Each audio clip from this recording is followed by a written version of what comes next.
to the last drop. Are you gonna blow your head off? Take good aim and don't forget to duck. A life sucks every Monday and all the way to Sunday, but I wouldn't have it any other way. I don't care how you're doing, what's up or how's it hanging. I'd like to buy this world one last drink. Life sucks all of the time, stick it up your sunshine, and then you'll see the clouds every day. And then you'll see the clouds every day. And then you'll see the clouds every day.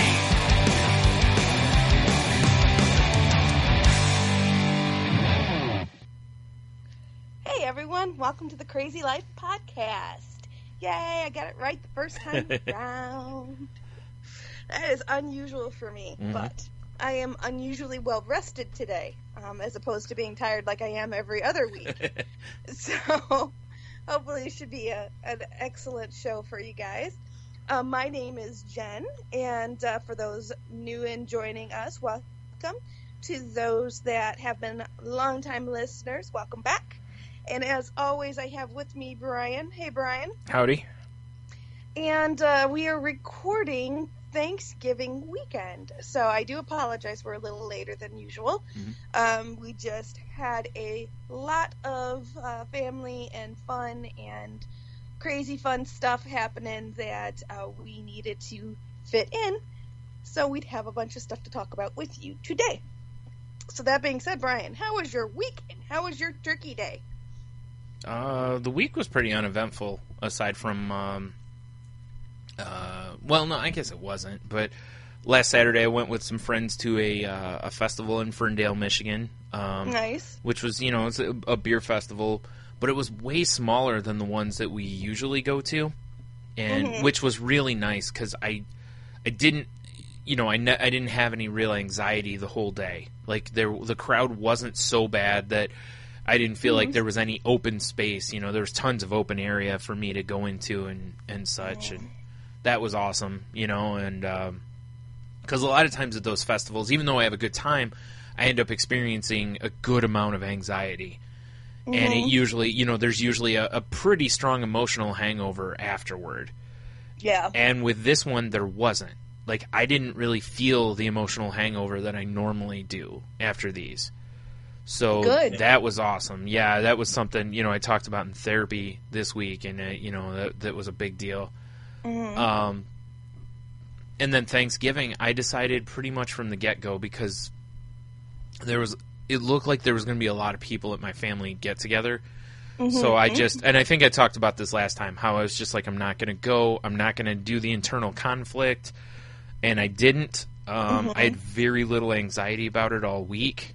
And then on Thanksgiving Day, the day before, we had made basically a Thanksgiving dinner, type of stuff here. And so I ate that. I watched football all day. And even though I was, by myself all day, it was just nice to not have the internal conflict, to fight with myself for a week or 2 weeks ahead of time about it. So, I know in the long run it's not good to avoid things for that purpose, but it was just nice to once not have that storm cloud of internal conflict for a week, So how did your family handle it? I really don't know. Like, no one's really said anything to me about it, Yeah. My mom said that I was missed, but she'll do that. So, but Sure. But I don't know. And honestly, I didn't worry about it a whole lot, because if I start worrying about it, then I start, again, we go back to last week's episode with the distorted thinking styles. When you start, if I start thinking about how they did it without actually hearing it, then you're mind reading and you start projecting onto, and I don't want to go down that path, because I've done that in the past, and this is how I'm trying to correct those things. So.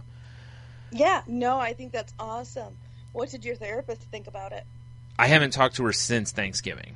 My appointment was on Monday or Tuesday, something like that. So, But I did fall into a spot this weekend that I went over to, my buddy Tony's house, and we, they had some people over. We were playing games, and everything was fine, and whatever. And then they brought out this game called Telestration. And basically, it's a game of, if you're familiar with the game Telephone, it's kind of that. You the first person, like, you write down, like, somebody rolls a die, you have a card, and then you write down, like, a phrase that you're supposed to draw, like Rocky Mountains, because I remember that one came up, right? Well, then you hand the tablet to the next person, and they're supposed to draw it. Then the next person just looks at the drawing and is supposed to guess it, and you go through until you've passed it all the way around. Well, the very first round, I'm sitting there staring at the tablet, and I knew what I had to draw, and I absolutely froze. I not only could I not come up with something, but I felt like my heart was going to explode through my chest, and I just immediately just clenched up, like, just locked all the way up. And at the end of it, I was just like, yeah, no, I'm not going to be able to play, guys. And I was like, this is why I don't draw anymore, because this is what happens when I sit down to draw. And after thinking about it a little bit last night, I realized that I was going through essentially a mild panic attack is what I was going through. And I've never really experienced those before. I've gone through various bouts of anxiety, but I've never been to a point that I was absolutely paralyzed or just terrified. Like, I in my head, I was almost to the point that I wanted to just run outside, basically. Sure. And, and then I felt like a jerk because of how abrupt I was about it, Yeah, you don't want people thinking you're just being a jerk to be a jerk. Yeah, and it wasn't, and it kills me because, the point of the game is basically you draw stuff. Like, this isn't something I can't do, like, I know. Right, and it's not like you're competing with a bunch of people who are Rembrandts. No, but even if I was, it's like, whatever, I know there's better artists than me out there, that's fine. But it's just, I like I said, I just immediately froze up. I just sat there. And then after I said I was done, and everybody was cool, nobody gave me any guff about it. Everybody was cool about it, and they just, went on and played, and I just kept time for everybody. But the whole time, I'm just sitting there, and I'm just, like, beating myself up for it afterwards. So it wasn't bad enough that I dealt with it, but then afterwards I was, like, feeding the guilt of it. And no one was giving me any vibe that should, there was no energy to take from anyone else and go, oh man, I pissed this person off, or they're mad at me, or what. Nobody, I don't want to say no one cared, but nobody gave me there was no negative energy put out by anybody toward me. Tony's wife Jeannie, she was like, okay, and she just like, okay, no problem, and everybody else was like, okay, no problem, and the first thing I'm thinking of is I'm thinking I messed up the cycle because, you pass the things around, and I'm like, I messed this up, and I'm, you know what I mean? It's like I'm immediately like, it was, it's funny because I probably didn't show a lot of this, but what probably happened in like 2 minutes felt like it was forever. Yeah, I can imagine. So that's not something that, I want to deal with much, but, so the first thing I did was I pulled my phone out, because I have a thing in an app I have called Evernote, and I immediately started writing down how I was feeling at the time so that I could talk to my therapist about it, because that is certainly a talking point for our next visit, cause, absolutely. Because that was a problem. Like, wow, like I said, I haven't experienced anything like that before. I've had a lot of issues with my anxiety and stuff, but that was full on, like, frozen, so so yeah, there's that. So after the good feelings I had from the other things, then I kind of swung into this. So just in case anyone thought that, you can easily swing away from, depression or whatever, or anxiety, nope, this just shows you it's it's always there. It's a constant fight. Absolutely. I mean, and it always is. Yeah. Even the stuff that you love to do, it's still there. Yeah. You know? And, yeah, I mean, my week was pretty good, pretty uneventful. You know, I'm coming off a trip from Florida, worked a couple days, had the weekend, worked a couple days, and we had Thanksgiving. Mm-hmm. This is my first year that I did not go to my family's Thanksgiving. I went to my fiance's family's Thanksgiving. So it was definitely different for me because you know, I've always gone to my family's. So, you know, there's some anxiety there. I know all of my fiance's family, so it wasn't like you know, everything was new or anything. Yeah, it's not like you were going to like some huge, you know, where there's like 50 new people or something. Like, Right. So, I mean, so that's good. But I'm getting to the point with his family. I've seen them enough times. We've like hung out enough times. Yeah.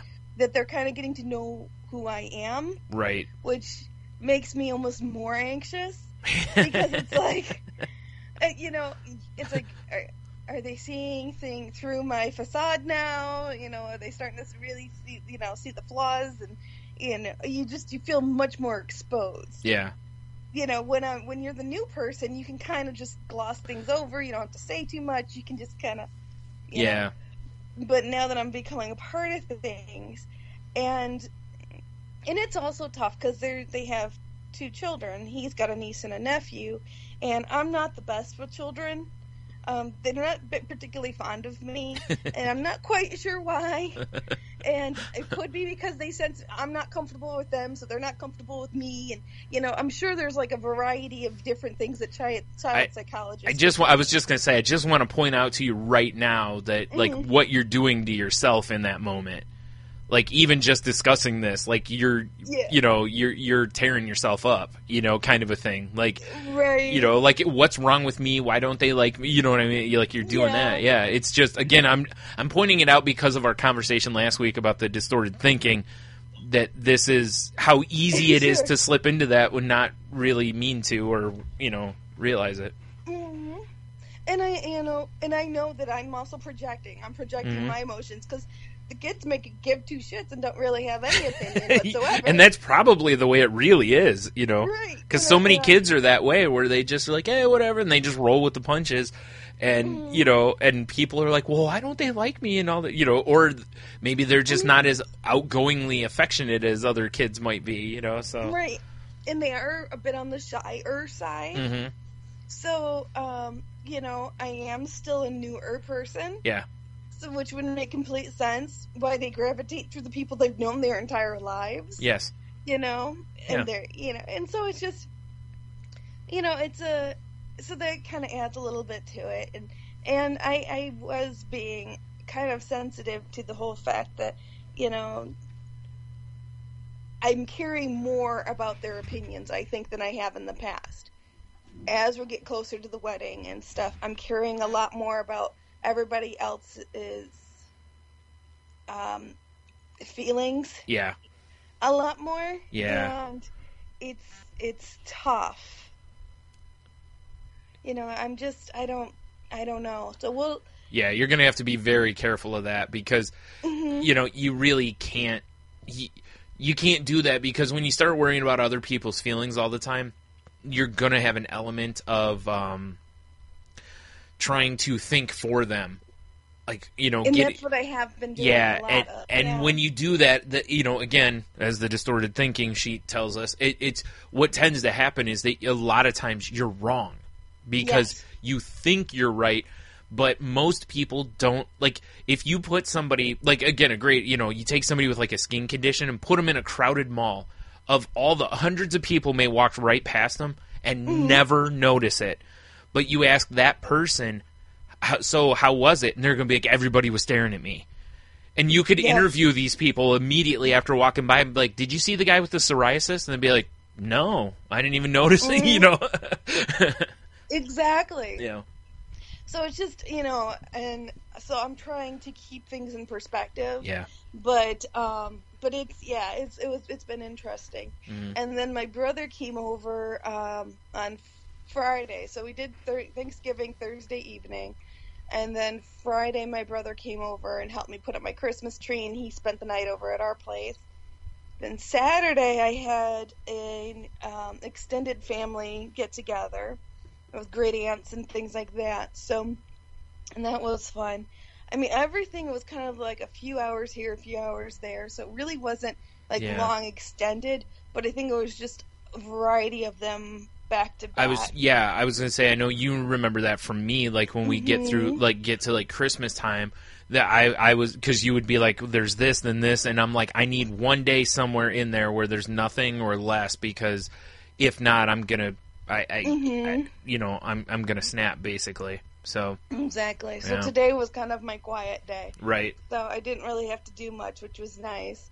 And I could just kind of be quiet and just watch my TV and just, relax with my boys and stuff. And then go back to work, of course, tomorrow and start the whole thing over. Right. But, but so far so good. So, but it really was. I had a very nice time.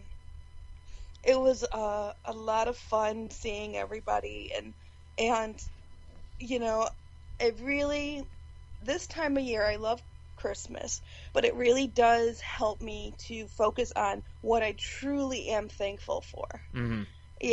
And recognizing the fact that I have so many wonderful things in my life, so many wonderful people in my life who care about me and help support me in what the decisions I make.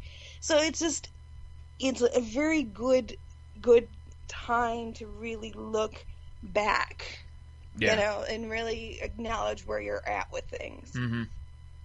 Now, something you've mentioned before is like a gratitude list. Yeah. Before we get to that, I actually was going to point out, this was something I saw, I don't know where it was the other day, that I actually thought was an interesting idea. I'm not the kind of person to do this, but I could see where a lot of people might. Mm-hmm. And so there's people who listen to this show, maybe it'd be something to help. Even for somebody like me, it probably would be. But if you don't recognize small wins and stuff throughout your life, this could be a really good thing. Which is basically every time something good happens to you, write it down and put it in a jar. And then the point of this was at the end of the year, like on New Year's Eve or New Year's Day, open the jar and read all the things that happened to you across the previous year, just so you can see how good the year actually was. True. Kind of a thing, instead of focusing on, because I'm not a person who buys into New Year's resolutions. They don't work. Nobody ever sticks to them. You know what I mean? It's like, So this, I think, would be a much better tradition. Or heck, you wouldn't even have to hold it to New Year's.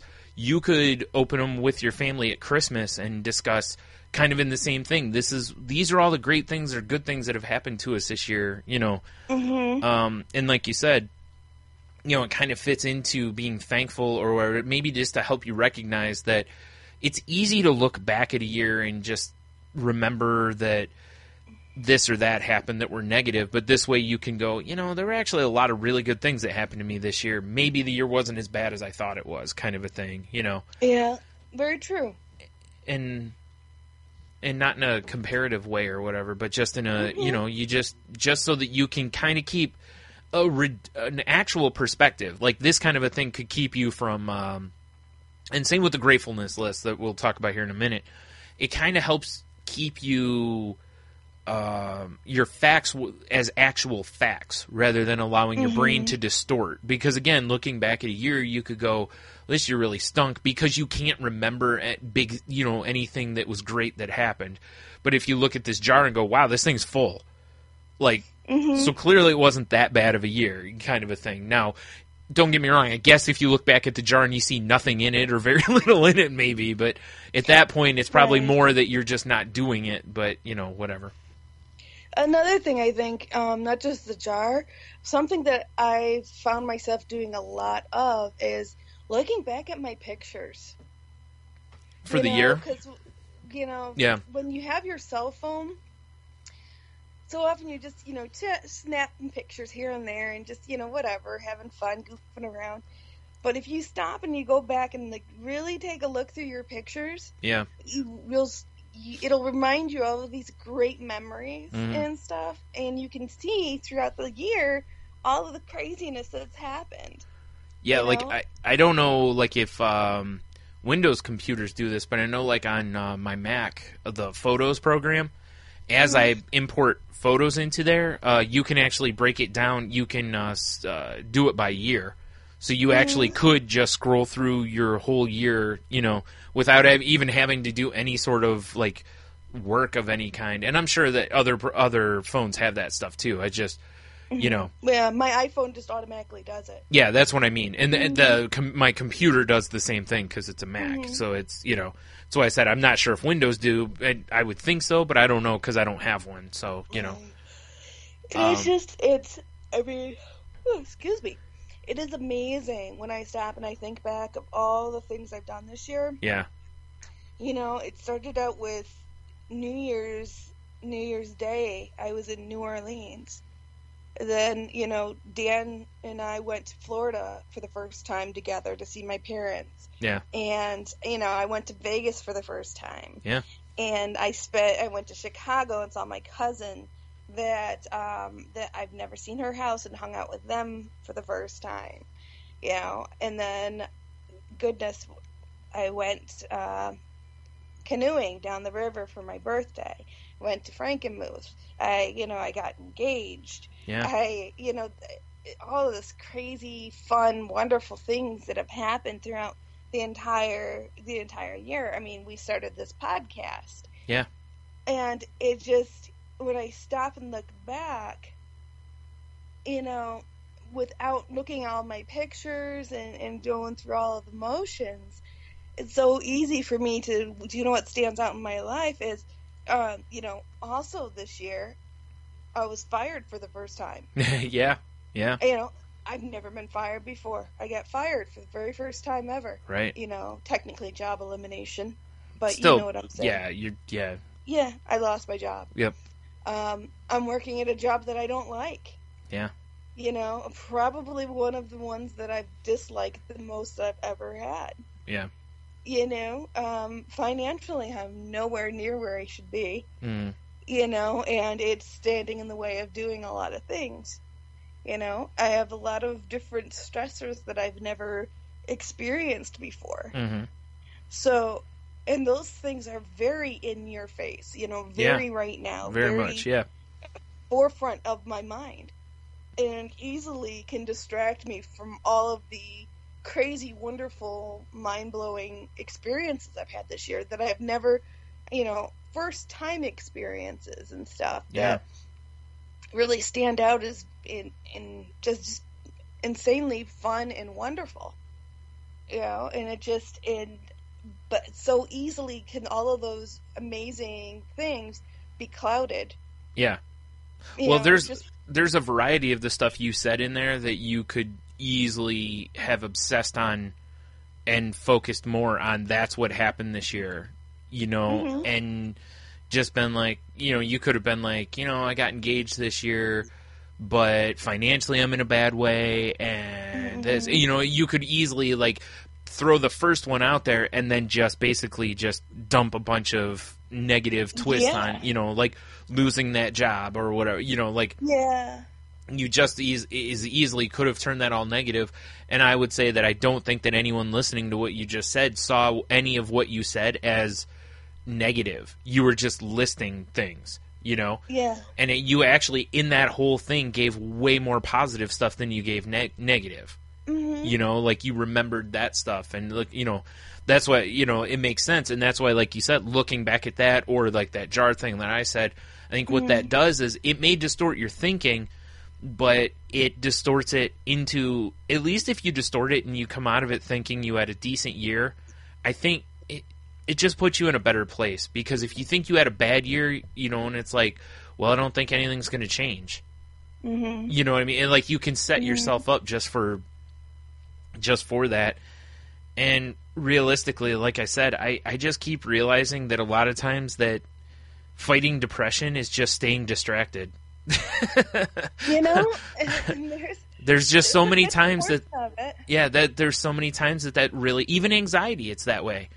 You have to refocus. You have to focus on something else, and then you can calm down. Basically, it's kind of a, it's a lot of like sleight of hand. A friend of mine's going through a very, very bad breakup right now, and what makes it so bad was not because it was a mean breakup or a harsh breakup. It was a soft breakup. Now it's just not the right time. Maybe sometime in the future, but now it's just not the right time type of a thing. Mm-hmm. Which those are the worst breakups ever. Right, because there's not really anything wrong. Right. Yeah. So there's nothing to pinpoint as being the cause. There's nothing to focus on. Yeah. And it's really tough, and she's really struggling. Sure, because she can't compartmentalize it. Yep. You can't put it away. Mad about it. Yeah. You can't put it anywhere nice and neat. Yeah.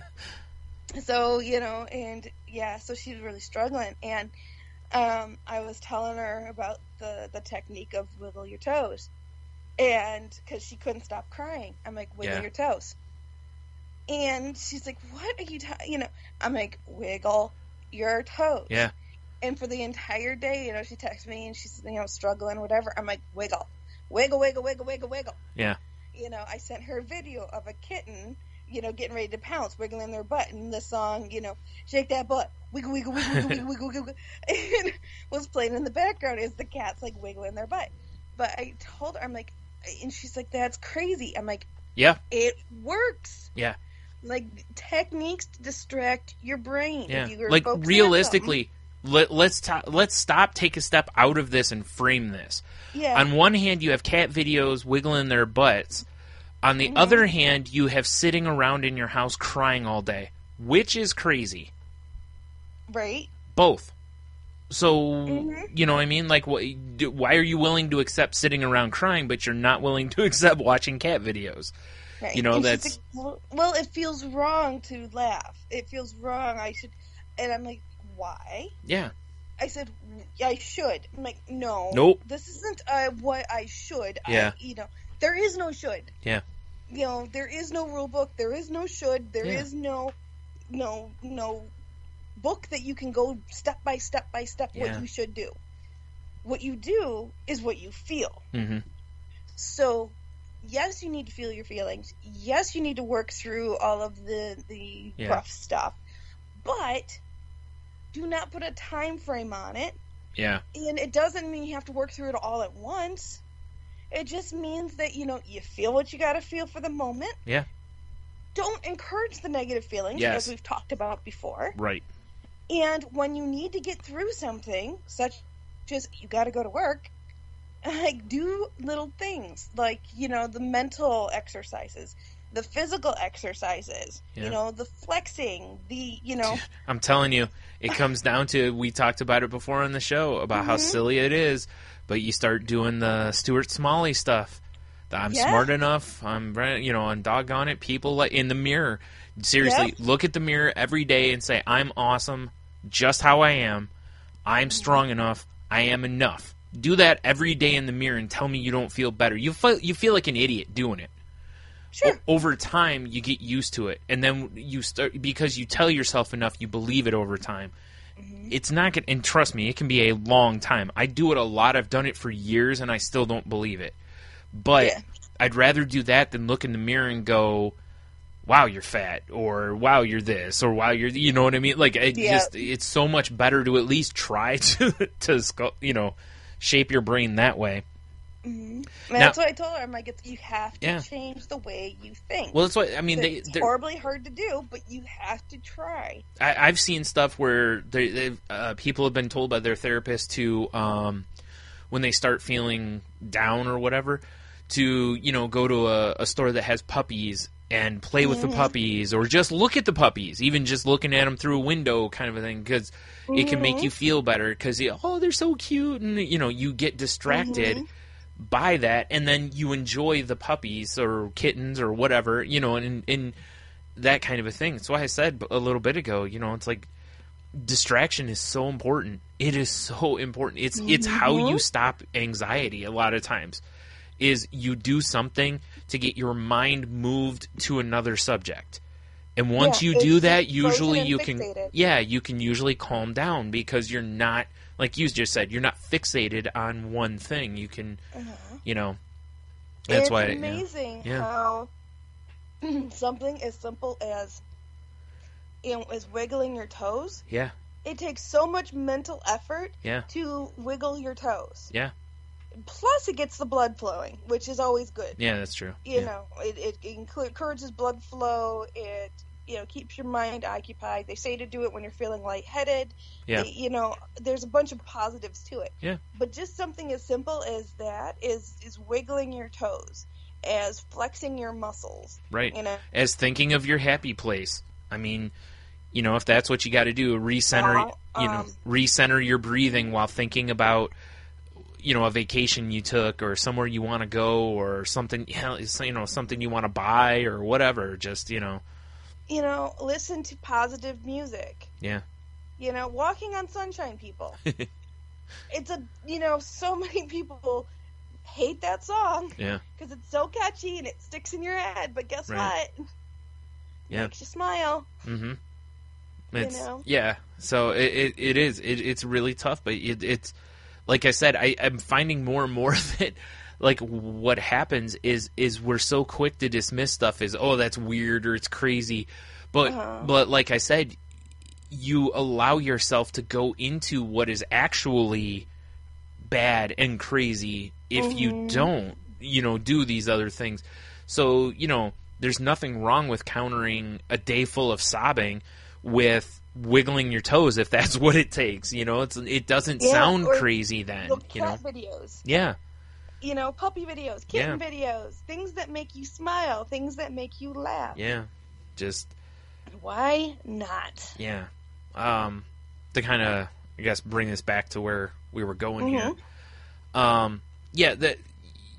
We were talking about, things you're thankful for and stuff. And this time of year is just a great time to kind of talk about the gratefulness list. Because it's kind of something I used to write a lot when I was in high school and stuff. And part of it was basically, like, I use Twitter to get negative stuff out of my head now. I used to just write. Like, I would keep a journal and I would write whatever. And I realized that reading the stuff that I was writing a lot of negative stuff down. So what I would do is at the end of each day, before I went to bed, I would write one positive thing that happened that day. Like, claim my win, basically. Didn't matter how small it was. McDonald's gave me a large fry instead of a medium fry. Score. Just even if it was something stupid like that. It was, whatever. That was my win for the day, And some of them, looking back, were really, dumb.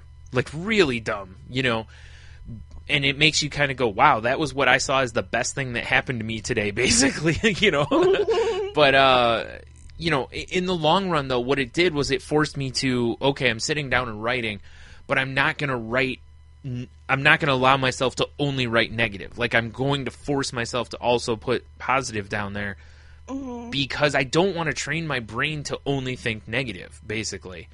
And like where I am now, my brain is trained to think mostly negative, or negative first. Like, it wants to go negative or the what if before positive. Like, positivity is like the last thing, I get to it. Natural for you. Yeah, I get to it, but it takes me a little while. Like, I have to work my way through the rest, and then we can look at the positive stuff, Sure. Or someone else has got to, and they'll say something to force you to think that way. These kind of things, what they do is, whether you do a gratefulness list, I guess I should describe what they are, essentially. You sit down and you write down, it depends. You can write down as many as you want to. Some people write down everything they can think of. Other people will write down bigger points, Actually, I guess I'll read this. But anyways, it's a list of things that you're grateful for in your life, This is something, I'm pretty sure this is used a lot for people who are coming through, what do you call it? Like rehab.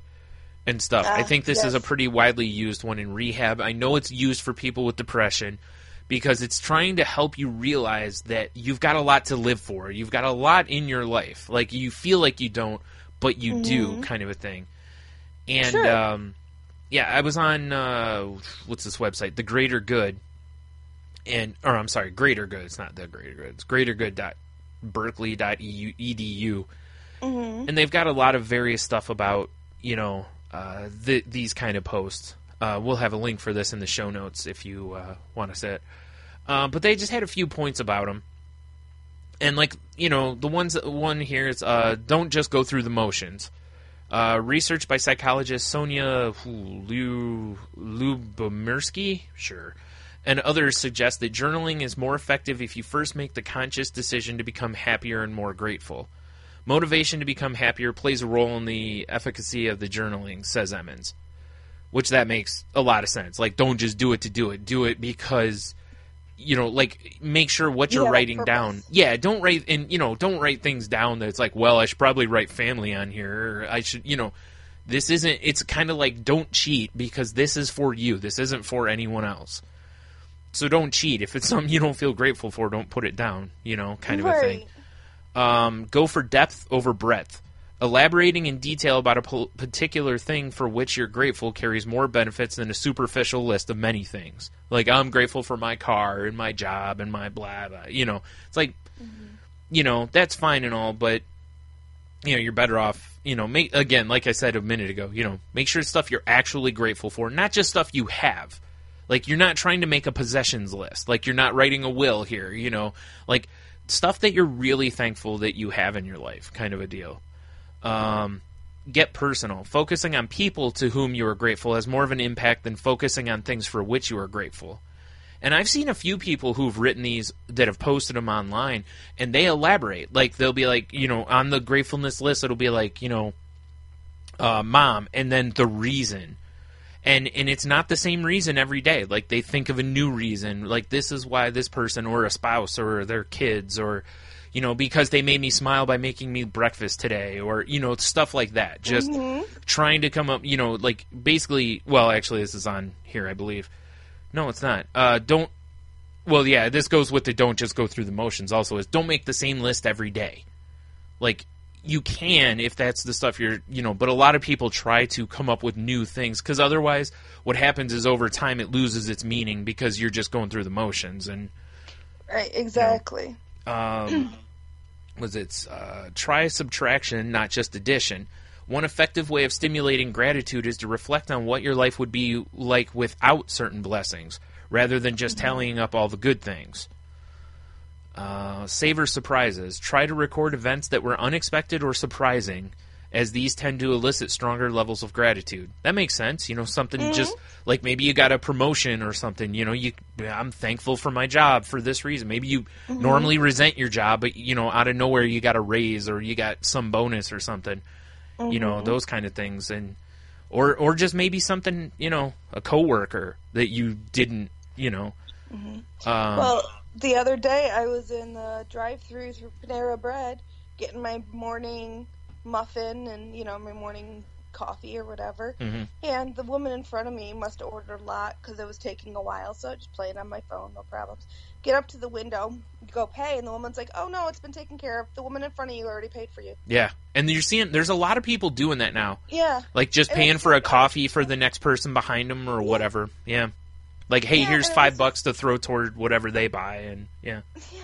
It was just one of those things that was just, it was so random and so unexpected that it really made an impression. Yes. And I think that's the point. Yep. You know, it just really, it made me stop and think, you know, and it was very nice, and it made my start of the day, you know? I saw a great one of those the other day. A guy I follow on Instagram, he was in line at a coffee place, and it was taking a while for whatever reason. And a guy behind him was, or a woman, I don't remember which, but they were honking like crazy at him, you know, because they wanted the line to move. Well, he went ahead and paid for their coffee or whatever, you know, kind of a thing. So, and he also, while he was waiting, he wrote out a note real quick that was basically like, sorry you're having a bad day. Here, I hope this makes your day better. And, you know, it's like, man, I mean, how much of a jerk do you feel like if you get this note and they bought your coffee after you've been just blaring on your... But at the same time, you know, he wasn't doing it for that reason. He was doing it to actually try to make their day better. Right. Because exactly. from a few times talking with this guy and seeing stuff, like, this is the kind of guy he is. You know, he's a guy who, like, gives free hugs to people at events and stuff. Like, he wears a shirt that says free hugs, and he does it just to make people feel good. He seems like one of those guys that's his goal in life is to just make other people's lives better, you know? Yeah. It's a pretty good goal. Absolutely. Let's see. And then the last point they had on here was don't overdo it. Writing occasionally, once or twice a week, is more beneficial than daily journaling. In fact, one study by Lubomirsky and her colleagues found that people who wrote in their gratitude journals once a week for 6 weeks reported boost in happiness afterward.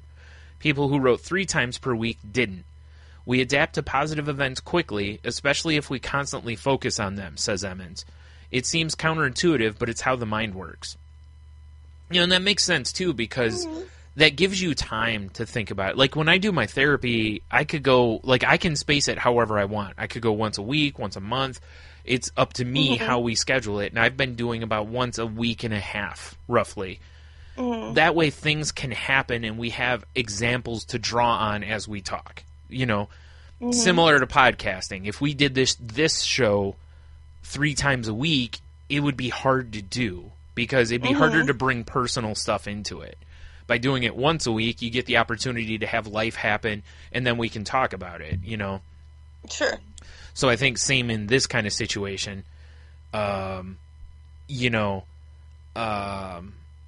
that doing it once a week allows you time to think about it. You can really then you can kind of focus on being grateful for that too. You can kind of look at that list and really kind of maybe change the way you behave towards people that you're grateful for. You know, maybe put people on that list that you've taken for granted, but you really are grateful that that they are in your life, you know. Sure. So, yeah. No, I think that's a great idea. And journaling, as we've talked about before, when you put things in a different medium, so, you know, if you get them outside your head and put them in a way that you can look at them, whether it's telling somebody else and having them bounce the ideas back at you, it'll help you change your perspective. Yeah. And it really does help to reinforce the positive thinking, the positive analysis of life, and does help to combat the distorted cognitive thinking like you were talking about. The distorted, you know, thoughts that we have. Right.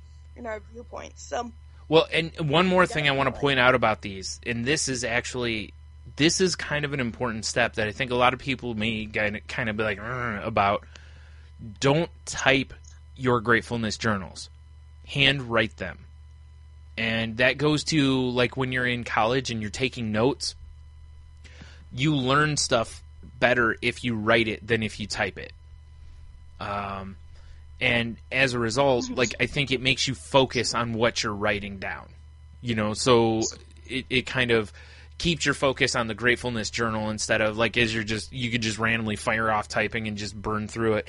If you're handwriting it, you're thinking about it a little more as you're writing it out, you know.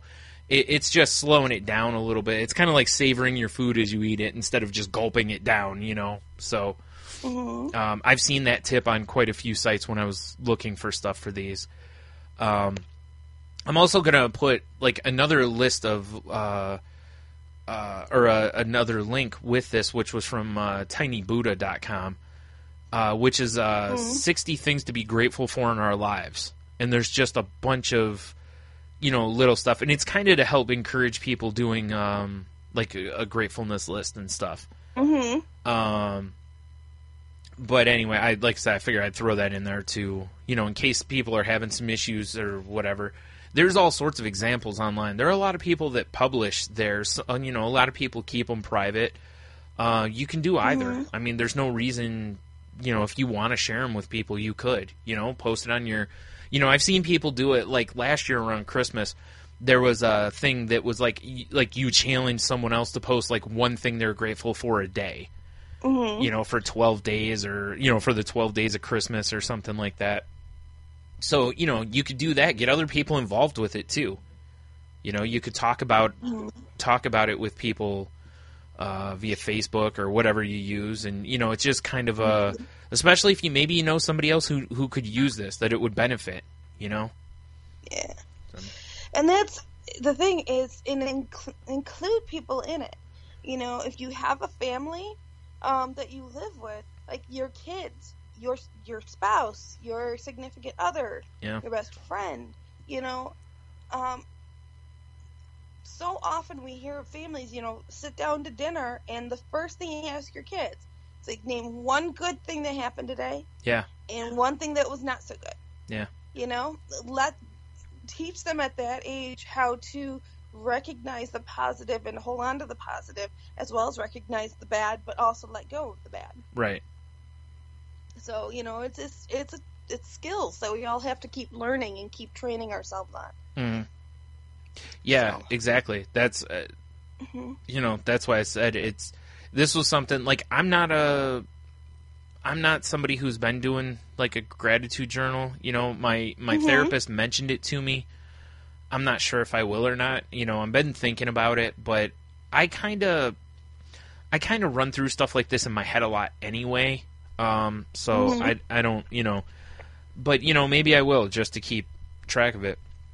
But it is something that I have been wanting to write more about stuff like this, because I want to put stuff down, thoughts and such about where I'm at and stuff. And that's why, I was blogging for a while, and I keep saying I need to get back to it, because I really do. Again, that was what I was doing before we did this podcast, and that's how I was kind of,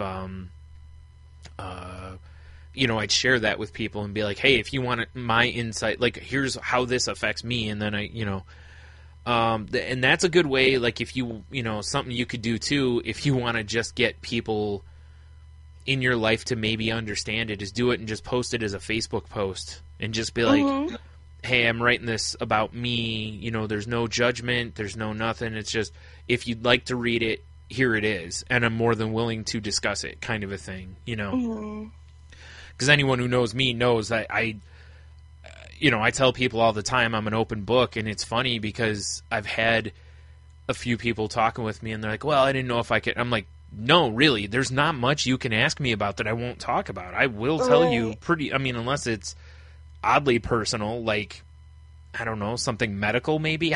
Even then, I've shared a lot of, stuff I've gone through. So it's like, meh, I just...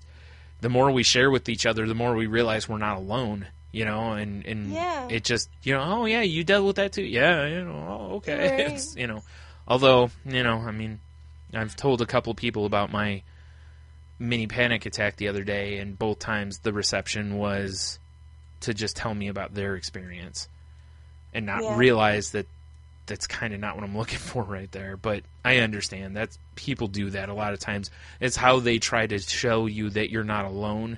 Yep, and they're trying to relate to you. So I say it comes from a good place, but it's not helpful. Right. That's not what I was looking for. Yeah. Thank you. I appreciate it. Yeah, so... But that's fine, I'm not judging anybody. That's just how it happens sometimes. So be ready for that. Sometimes that's what you're going to get, So. Exactly. You never know. But it's kind of one of those trite sayings that I guess Wayne Gretzky said, but been adopted by Michael Jordan and a few other sports players, is that you miss 100% of the shots you never take. Yeah. So it's like if you don't put stuff out there, you don't talk about it, you don't start sharing it, you never know what you're going to get back. Yeah. Well, and the other thing too is a lot of people may be curious or they may want to help, but they don't know how. So writing, kind of you putting out there what you need from people, and then let people react to it. Yeah. But again, just always be prepared that sometimes when you do that, there can be negativity with it. There can be criticisms or, whatever with it as well. So, You just got to be careful of that. Make sure you're in a place, like I'm at the point that if someone criticizes something of mine, I can defend myself. I'm more than okay with it, so I'm not worried about that, and I'm also not afraid to block people. So, if it's too far, like I said, I posted a thought on Twitter one night and I got a response of, well, you should just kill yourself.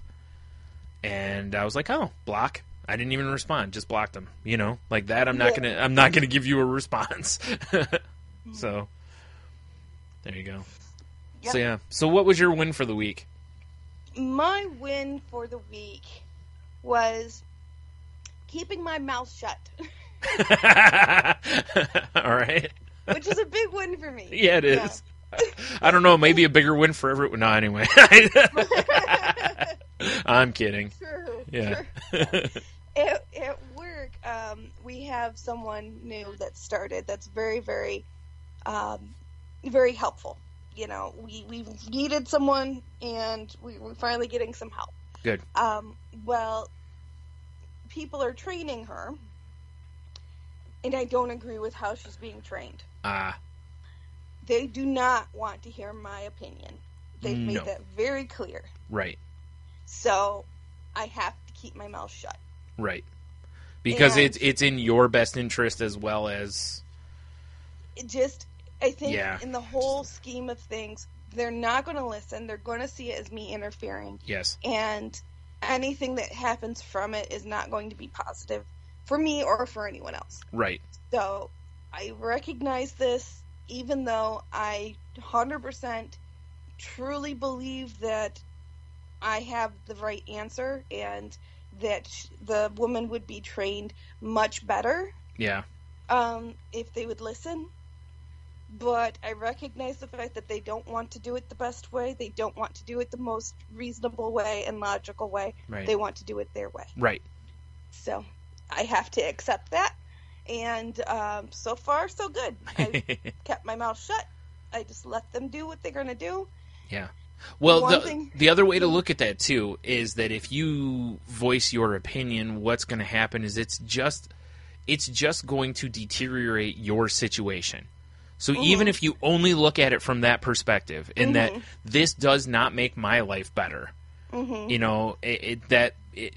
that's enough right there. And just be like, because all you're going to do is get incredibly frustrated from saying stuff because you're going to feel like you're not listened to and you're not appreciated. It's just, you're just better off just staying out of it. And it's tough to do, though, because you don't feel it's being done right. And it's hard to just sit by and watch something be done in a way you don't agree with. It's like, it's got to be, it's similar to watching somebody raise their kids and just letting their kids get away with murder, basically, and you're just like, like, you got to do, you got to this or this. And, but saying something doesn't help the situation. It just puts you in a bad light. And yeah, nothing's going to change. It's just, Exactly. If something would change, from it.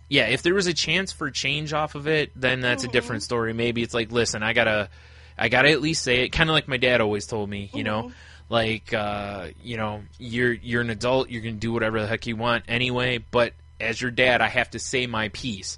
That way, at the end of the day, I know I said my piece, and, from there, it's on you, basically. But in this case, it's not going to change. So there's really no reason to aggravate yourself for no reason. That's really all you'd be doing, just slamming your head into the wall. Yeah. So. Exactly. So how about you? You got a win for the week? My win for the week was, earlier in the week, like the not, well, twofold. I think I got two this week, which is the not having an emotional hangover after an event with a good amount of people. Like I said, it's not a social event. A big event. And the other was, from just not beating myself up, just not allowing myself to beat myself up over, putting guilt on myself that, it's family and I got to go see them. And no, it's just what I need to do is what's best for my mental health right now. And if that's what's best for my mental health, then that's the choice I need to make. And it's unfortunate. A lot of people will have trouble with that, but that is for them to deal with and not for me to deal with until they bring it to me. Yes. Then it's Correct. for me to deal with. Up to that point, that is their issue, not mine. So, as selfish as that sounds, I am more than okay with that, and my therapist backed me up on it, so I'm double more than okay with being selfish in that respect. There you go. So, there you go. That's awesome. Yeah.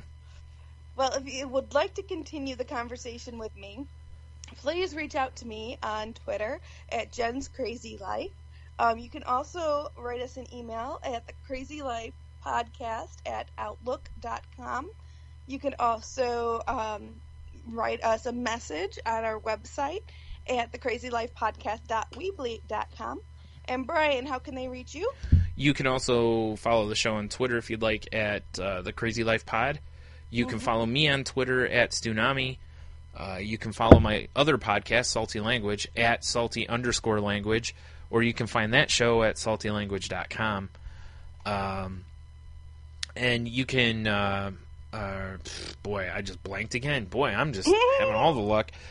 We're not therapists or doctors or trained or licensed professionals of any kind. Just two people dealing with mental illness and just sharing our experiences or sharing things that we think might help somebody else. If you do need help, please go get it. Again, that's why I'm being so open about kind of what's going on in my therapy, is to kind of show people the things I'm finding out and kind of dealing with and helping, in my own head through this, in hopes that people will listen and go, maybe it's not such a big deal after all. So definitely go get help if you need it. If money is an issue, a lot of areas have programs to help people with mental illness. Just check your Department of Human Services, or a lot of areas have like a board of... can't think what it's called now, but there's like a mental health board or whatever also. Let's see. And then, of course, if you're having thoughts of suicide or you're in a really dark place, please call like the suicide hotline number, or go to an emergency room, or something to that effect. Please don't take your life. Absolutely. If you have a moment to think, you have a moment to change your mind. Yep. And with that, I guess we're at the end? Yeah. Question mark? All right. Yeah, that's it. That's it. All right, folks. Please join us again next week. And in the meantime, we'd love to hear from you. Let us know your successes. Let us know what's going on. And we will talk at you again soon. Bye for now.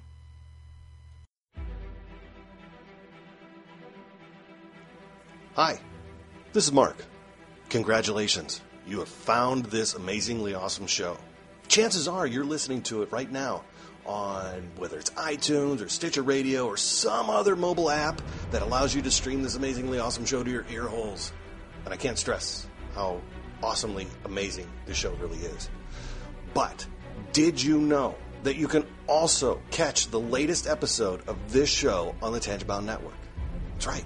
Go check out tangiboundnetwork.com. You can look them up, and you can listen to it right there. It's even mobile friendly. What more could you ask for? Which means you can pull it up on your iPhone or your Android, even your Windows phone. Yeah, who has one of those? But still, point remains, you can do it. You can do it. Check it out, tangiboundnetwork.com.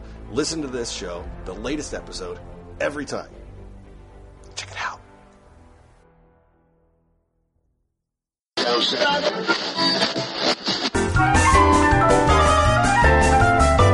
Welcome to the Wicked Radio Network.